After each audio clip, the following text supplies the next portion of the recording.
నమస్తే, welcome to RP7 TV news. ఇప్పుడు headlines చూద్దాం. అయోధ్య చేరుకున్న చిరంజీవి రామ్ చరణ్. ప్రాణ ప్రతిష్ఠ సుముహూర్తం 84 సెకండ్లే. అయోధ్య ఆలయంలోని పాత విగ్రహాన్ని ఎక్కడ ఉంచుతారంటే, దేశంలోని చారిత్రాత్మక ఆధ్యాత్మిక నగరం అయోధ్య ఒక ప్రత్యేకమైన శోభతో మెరిసిపోతుంది. అయోధ్య బాలరాముడి ప్రాణ ప్రతిష్ఠ కార్యక్రమం నేపథ్యంలో ఆధ్యాత్మిక శోభను సంతరించుకుంది. ఇక నగరం మొత్తం దేశం నలుమూలల నుంచి వచ్చిన భక్తులతో నిండిపోయింది. దేశంలోని ప్రముఖులు, సెలబ్రిటీలు అందరూ అయోధ్యలోనే ఉన్నారా అనే పరిస్థితి అక్కడ ఉంది. ఇక తాజాగా మెగాస్టార్ చిరంజీవి, ఆయన భార్య సురేఖ, తనయుడు రామ్ చరణ్ అయోధ్యకు చేరుకున్నారు. అయోధ్య ఎయిర్పోర్ట్ లోని కార్యక్రమ నిర్వాహకులు వారికి స్వాగతం పలికారు. అనంతరం అక్కడి నుంచి వారు భద్రతా సిబ్బంది మధ్య బస ఏర్పాటు చేసిన ప్రాంతానికి బయలుదేరారు. ఇక ఎయిర్పోర్ట్ లో చిరంజీవి మాట్లాడుతూ, అయోధ్య బాలరాముడి ప్రాణ ప్రతిష్ఠ వేడుకల్లో పాల్గొనడం పూర్వజన్మ సుకృతంగా భావిస్తున్నానని చెప్పారు. తాను ఎంతో భక్తితో కొలిచే హనుమంతుడే తనకు ఆహ్వానం పంపినట్టుగా ఉందని పేర్కొన్నారు. సర్వాంగ సుందరంగా ముస్తాబైన అయోధ్య రాముడి రామ మందిరంలో బాలరాముడి విగ్రహానికి మరి కాసేపట్లో ప్రాణ ప్రతిష్ఠ జరగనుంది. వేద పండితులు, సాధువుల ఆధ్వర్యంలో జరగనున్న ఈ కార్యక్రమానికి దివ్య ముహూర్తం నిర్ణయించారు. ఈ సుముహూర్తం కేవలం 84 సెకండ్ల పాటు మాత్రమే ఉందని పండితులు చెప్తున్నారు. మధ్యాహ్నం 12 గంటల 29 నిమిషాల 3 సెకండ్ల నుంచి 12 గంటల 30 నిమిషాల 35 సెకండ్ల వరకు అభిజిత్ ముహూర్తంలో బాలరాముడి విగ్రహానికి ప్రాణ ప్రతిష్ఠ జరగనుంది. ఈ కార్యక్రమంలో పాల్గొనేందుకు ప్రధాని నరేంద్ర మోదీ ఢిల్లీ నుంచి మరి కాసేపట్లో అయోధ్యకు చేరుకోనున్నారు. ఉదయం 10 గంటల 25 నిమిషాలకు అయోధ్య చేరుకొని వివిధ పూజా కార్యక్రమాలలో పాల్గొంటారు. ప్రాణ ప్రతిష్ఠ కార్యక్రమంలో భాగంగా 150 మంది సాధువులు, మత గురువులు, 50 మంది ఆదివాసీ తెగలకు చెందిన ప్రతినిధులు పాల్గొనున్నారు. ఇక వీరితో పాటు వివిధ రంగాలకు చెందిన ప్రముఖులు, కరసేవకుల కుటుంబ సభ్యులు సహా ఆహ్వానం అందుకున్న 7,000 మంది అతిథులు అయోధ్య చేరుకున్నారు. కాగా ప్రాణ ప్రతిష్ఠ కార్యక్రమం పూర్తయ్యాక అతిథులను ఉద్దేశించి ప్రధాని మోదీ ప్రసంగించనున్నారు. ఆపై సీఎం యోగి, శ్రీరామ జన్మభూమి తీర్థ క్షేత్ర ట్రస్ట్ చీఫ్ మహంత్ గోపాల్ దాస్ కూడా ప్రసంగిస్తారు. దేశంలోని 100 కోట్ల మంది హిందువులు ఎంతగానో ఎదురు చూస్తున్న సమయం ఆసన్నమైంది. ఇక శతాబ్దాల కళ, దశాబ్దాల పోరాటం తర్వాత రామ మందిర సుదీర్ఘ కళ నెరవేరబోతుంది. కాసేపట్లో అయోధ్యలోని రామ మందిరంలో బాలరాముడి విగ్రహానికి ప్రాణ ప్రతిష్ఠ చేయబోతున్నారు. ఈ నేపథ్యంలోని యావత్ దేశం రామనామ స్మరణంతో మారుమోగుతుంది. ఎక్కడ చూసినా జై శ్రీరామ్ అనే నినాదాలు వినిపిస్తున్నాయి. శ్రీరాముడి జెండాలు కనిపిస్తున్నాయి. రామ మందిరాలు, హనుమాన్ ఆలయాలు భక్తులతో కిటకిటలాడుతున్నాయి. ఇక అయోధ్య రామాలయ గర్భగుడిలో 51 అంగుళాల కొత్త మూర్తిని ప్రతిష్ఠించారు. అయితే ఇక్కడే అందరికీ ఒక సందేహం తలెత్తుతుంది. మందిరంలోని పాత విగ్రహాన్ని ఏం చేయబోతున్నారనేదే ఆ సందేహం.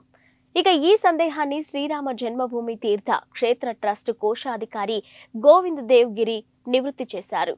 ఇక పాత విగ్రహం ఎత్తు 5-6 అంగుళాలు మాత్రమేనని, 25 నుంచి 30 అడుగుల దూరంలో ఉన్న వారికి ఆ విగ్రహం సరిగ్గా కనిపించదని ఆయన చెప్పారు. అందుకే 51 అడుగుల కొత్త మూర్తిని ఏర్పాటు చేశామని తెలిపారు. ఇక బాలరాముడి విగ్రహాన్ని గర్భగుడిలో కొత్తగా ఏర్పాటు చేసిన బాలరాముడి విగ్రహం ముందే ఉండేలా ఏర్పాటు చేయనున్నట్టు వెల్లడించారు.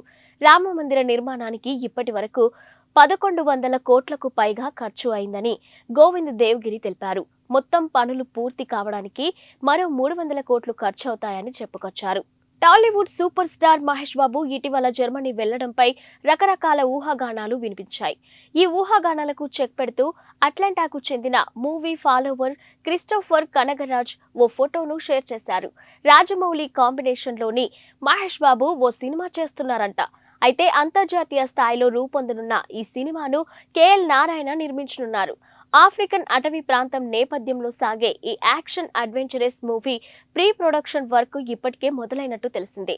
ఇక ఈ సినిమాలో తన లుక్ మేక్ ఓవర్ కోసమే మహేష్ జర్మనీ వెళ్లినట్టు ప్రచారం జరిగింది. తాజాగా జర్మనీలో ఉన్న మహేష్ బాబు ఫోటోను షేర్ చేసిన ట్విట్టర్ యూజర్, మహేష్ ప్రస్తుతం జర్మనీలో బ్రెన్నర్స్ పార్క్ హోటల్ స్పాలో డాక్టర్ హ్యారీ కోనింగ్ పర్యవేక్షణలో శారీరక దృఢత్వానికి శిక్షణ పొందుతున్నట్టు రాసుకొచ్చారు. అయోధ్య రామ మందిర ప్రారంభోత్సవంలో పాల్గొనే అవకాశం రావడంపై ప్రముఖ సినీ నటుడు చిరంజీవి హర్షం వ్యక్తం చేశారు. భావోద్వేగంతో ఉక్కిరి బిక్కిరి అవుతున్నట్టుగా తెలిపారు. ఇక తన ఇష్టదైవం హనుమంతుడే ఈ ఆహ్వానం పంపినట్టుగా భావిస్తున్నట్టు వ్యాఖ్యానించారు. విగ్రహ ప్రాణప్రతిష్ఠ కార్యక్రమం ప్రత్యక్షంగా వీక్షించే అవకాశం దక్కడం ఎంతో అదృష్టంగా భావిస్తున్నానని అన్నారు. ఇది చరిత్రలో చిరస్థాయిగా నిలిచిపోయే కార్యక్రమమని, తనకు ఈ క్షణాలు జీవితాంతం గుర్తుంటాయని వ్యాఖ్యానించారు. ఇదంతా ఆ భగవంతుడి ఆశీర్వాదమని అన్నారు. ఇక రామ మందిరంలో బాలరాముడి విగ్రహ ప్రాణ ప్రతిష్ఠ కార్యక్రమానికి దేశవ్యాప్తంగా సినీ, రాజకీయ ప్రముఖులు హాజరవుతున్న విషయం తెలిసిందే. ఇప్పటికే పలువురు ప్రముఖులు అయోధ్యకు చేరుకున్నారు. ఇక టీడీపీ అధినేత చంద్రబాబు, జనసేన అధినేత పవన్ కళ్యాణ్ అయోధ్యకు వెళ్లారు. 500 ఏళ్ల ఎదురు చూపుల తర్వాత ఈ కల సాకారమవుతుందని పవన్ వ్యాఖ్యానించారు. నేటి మధ్యాహ్నం 12:20 జరిగే ప్రాణ ప్రతిష్ఠ కార్యక్రమానికి దేశం నలుమూలల నుంచి 7,000 మంది ప్రముఖులు హాజరవుతున్నారు. ఇక ముఖ్య అతిథిగా ప్రధాని నరేంద్ర మోదీ స్వయంగా ఈ క్రతువులో పాల్పంచుకుంటారు. భారత్తో 5 మ్యాచ్ల టెస్టు సిరీస్ ఆడేందుకు ఇంగ్లాండ్ జట్టు వచ్చేసింది. ఇక నిన్న శంషాబాద్ విమానాశ్రయంలో అడుగుపెట్టిన ఇంగ్లీష్ ఆటగాళ్లకు ఘన స్వాగతం లభించింది. ఇక ఆటగాళ్ల నుదుటిన తిలకం దిద్ది ఆహ్వానించారు. ఇందుకు సంబంధించిన వీడియోను ఇంగ్లాండ్ బోర్డు తమ అధికారిక ఎక్స్ ఖాతాలో పంచుకుంది. 5 టెస్టుల సిరీస్లో భాగంగా ఈ నెల 25న హైదరాబాద్లోని రాజీవ్ గాంధీ అంతర్జాతీయ క్రికెట్ స్టేడియంలో తొలి టెస్టు ప్రారంభమవుతుంది. రెండో టెస్టుకు విశాఖపట్నం వేదికగా కానుంది. ఇక కాగా విమానాశ్రయంలో క్రికెటర్లను చూసిన అభిమానులు వారిని తమ సెల్ ఫోన్లో బంధించేందుకు పోటీపడ్డారు. ఇంగ్లాండ్తో తొలి 2 టెస్టుల్లో భారత జట్టును బీసీసీఐ ఇప్పటికే ప్రకటించింది. భారత్, ఇంగ్లాండ్ జట్లు చివరిసారి 2021-22లో తలపడ్డాయి. ఇక ఆ సిరీస్లో 2-2తో డ్రాగా ముగిసింది. ఇక ఇంగ్లాండ్తో తొలి 2 టెస్టులకు ప్రకటించిన 16 మందితో కూడిన భారత జట్టులో విరాట్ కోహ్లీ కూడా ఉన్నాడు. అతడు మరో 152 పరుగులు చేస్తే టెస్టుల్లో 9,000 పరుగులు సాధించిన 4వ భారత ఆటగాడిగా చరిత్ర సృష్టిస్తాడు. నేడు జరగనున్న అయోధ్య శ్రీరామ మందిర ప్రారంభోత్సవానికి దేశవ్యాప్తంగా రాజకీయ, సినీ ప్రముఖులు హాజరవుతున్నారు. ఇప్పటికే కొందరు అయోధ్యకు చేరుకోగా మరికొందరు ఇవాళ ఉదయం అక్కడికి చేరుకుంటారు.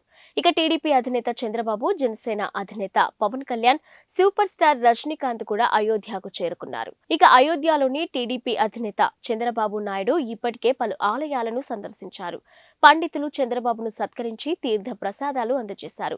500 ఏళ్ల ఎదురు చూపుల తర్వాత ఈ కల సాకారమవుతుందని జనసేన అధినేత పవన్ కళ్యాణ్ వ్యాఖ్యానించారు. ఈ కార్యక్రమంలో పాల్గొనే అవకాశం రావడం అదృష్టమని అన్నారు. తెలుగు రాష్ట్రాల నుంచి పలువురు ప్రముఖులు కూడా ఈ కార్యక్రమానికి హాజరవుతున్నారు. కాగా మధ్యాహ్నం 12:20 బాలరాముడి ప్రాణ ప్రతిష్ఠ కార్యక్రమం నిర్వహిస్తారు. ఈ కార్యక్రమానికి సంబంధించి దేశవ్యాప్తంగా 7,000 మంది ప్రముఖులకు ఆహ్వానాలు వెళ్లాయి. ముఖ్య అతిథిగా ప్రధాని నరేంద్ర మోదీ పాల్గొంటారు. జనవరి 22 దేశం యావత్తు గుర్తుంచుకోదగిన రోజు. ఆ మాటకొస్తే చరిత్ర పుటల్లో చిరస్థాయిగా నిలిచిపోతున్న రోజు. నేడు అయోధ్యలో జరగనున్న రామయ్య ప్రాణ ప్రతిష్ఠ కార్యక్రమంతో దేశంలో పండుగ వాతావరణం నెలకొంది. ఈ వేడుకను కనులారా చూడాలని దేశం నలుమూలల నుంచి ఇప్పటికే వేలాది మంది అయోధ్యకు చేరుకున్నారు. అసలు అయోధ్య రామయ్య మందిరానికి ఎందుకంత ప్రాధాన్యం? రామయ్య నడియాడిన అయోధ్యలో మళ్లీ పూజలందుకోబోతున్న శ్రీరామచంద్రమూర్తికి సంబంధించి అయోధ్యలో ఎప్పుడు ఏం జరిగిందనేది ఓసారి చరిత్రను తిరిగేసి చూద్దాం. 1526 పానిపట్ యుద్ధంలో ఇబ్రహీం లోడీని ఓడించిన బాబర్ ఇండియాలో అడుగుపెట్టాడు. దీంతో మొఘలులు సామ్రాజ్య పాలన ప్రారంభమైంది. ఇక అతడి జనరల్లోని ఒకరు ఈశాన్య భారతదేశాన్ని జయించిన సమయంలో 1528లో అయోధ్యలో పెద్ద మసీద్ను నిర్మించి దానికి బాబ్రీ మసీదుగా పేరు పెట్టి బాబర్ను ప్రసన్నం చేసుకున్నాడు. ఇక మసీదు వెలుపల హిందువులకు పూజించే వెసులుబాటు కల్పించారు. ఇటీవలే టీడీపీని వీడి వైసీపీలో చేరిన విజయవాడ ఎంపీ కేశినేని నాని నిన్న అమృత్సర్లోని పవిత్ర సిక్కు ఆలయం గోల్డెన్ టెంపుల్ ను సందర్శించారు. స్వర్ణ దేవాలయం వద్ద కుటుంబ సభ్యులతో కలిసి తీసుకున్న ఫోటోను షేర్ చేసిన నాని గత సాయంత్రం ఆలయాన్ని సందర్శించి అందరూ ఆరోగ్యంగా, సంతోషంగా, సుఖ సంతోషాలతో ఉండాలని ప్రార్థనలు చేసినట్టు తెలిపారు. గత కొంతకాలంగా టీడీపీతో అంటిముట్టనట్టుగా ఉంటున్న నాని ఇటీవల ముఖ్యమంత్రి వైఎస్ జగన్ సమక్షంలో వైసీపీలోకి చేరారు. ఆ వెంటనే టీడీపీ అధినేత నారా చంద్రబాబు నాయుడుపై తీవ్ర వ్యాఖ్యలు చేశారు. అధికారం కోసం జనసేన అధినేత పవన్ కళ్యాణ్ ను కూడా బాబు మోసం చేస్తున్నారని, ఇక తన కొడుకు లోకేష్ ను సీఎం చేయడమే ఆయన లక్ష్యమని పేర్కొన్నారు. సానియా మీర్జా నుంచి విడిపోయిన పాకిస్తాన్ మాజీ క్రికెటర్ షోయబ్ మాలిక్ పాక్ సినీ నటి సనా జావేద్ ను వివాహం చేసుకున్న సంగతి తెలిసిందే. ఇక ఈ నేపథ్యంలో విడాకుల వ్యవహారంపై సానియా మీర్జా కుటుంబం స్పందించింది. పాకిస్తాన్ నటిని పెళ్లాడిన షోయబ్ జీవితం సాఫీగా సాగాలని ఆకాంక్షిస్తూ షోయబ్తో సానియా విడాకులు ఎప్పుడు తీసుకున్నది వెల్లడించింది. వారిద్దరూ కొన్ని నెలల క్రితమే విడిపోయినట్టుగా స్పష్టం చేసింది. సానియా ఎప్పుడూ తన వ్యక్తిగత జీవితంలో గోప్యత పాటించదని, కానీ ఇప్పుడు ఓ విషయాన్ని బయట పెట్టాల్సిన అవసరం ఉందని పేర్కొంది. సానియా మీర్జా షోయబ్ కొన్ని నెలల క్రితమే విడాకులు తీసుకున్నట్టు స్పష్టం చేసింది. షోయబ్ కొత్త ప్రయాణం సంతోషంగా సాగాలని సానియా ఆకాంక్షించినట్టు తెలిపింది. తమ గోప్యతను గౌరవించి ఊహాగానాలకు దూరంగా ఉండాలని అభిమానులను సానియా కుటుంబం అభ్యర్థించింది. ఇవి ఇప్పటివరకున్న బులెటిన్ అప్డేట్స్. Keep watching.